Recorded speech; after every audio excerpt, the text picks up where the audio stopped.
Permainan ngabandring katapel memang sangat mengasihkan. Selain mempunyai tantangan tersendiri saat membidik dan mengenai target, salah satu permainan tradisional yang mulai diakui sebagai olahraga ini mulai digandrungi semua kalangan. Seperti yang dilakukan komunitas yang tergabung dalam Sukabumi Ngabandring. Setiap minggunya mereka berlatih bersama saat ngabuburit, sekaligus menjadi ajang silaturahmi antar para pecinta permainan katapel. Bahkan untuk lebih memperkenalkan permainan katapel, komunitas ini selalu berpindah-pindah lokasi latihan di tempat keramaian. Seperti saat ini, latihan bersama komunitas memilih lokasi latihan di Taman Alun-Alun, Kecamatan Cisaat. Dikatakan Ketua Sukabumi Ngabandring Acun Bumerang, komunitasnya terus memperkenalkan permainan katapel kepada masyarakat. Harapan ke depan, komunitasnya akan menggelar event kejuaraan sebagai wujud dari eksistensi olahraga katapel yang mulai digandrungi oleh masyarakat di tengah kemajuan teknologi yang sangat pesat. Kegiatan Sukabumi Ngabandring nih di bulan Ramadan, apa aja ini? Kegiatannya kita emang setiap hari Minggu selalu mengadakan latihan katapel bareng.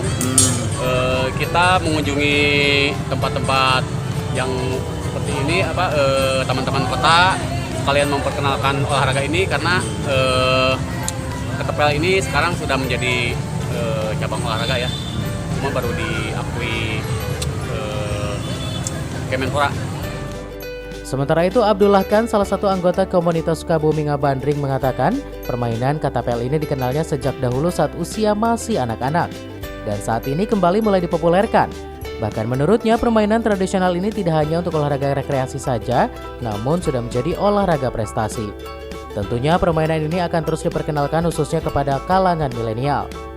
Ngabandring ini saya sebenarnya seneng sih dari kecil ya, tapi mulai dipopulerkan itu dengan teman-teman. Kalau saya mulai gabungnya mungkin telat ketimbang teman-teman. Saya sekitar gabung itu tahun 2019. Oh, 2019. Saya gabung dengan teman-teman. Waktu itu saya dibawa sama teman-teman itu di daerah Jakarta, daerah Tangerang Selatan, daerah Banten gitu.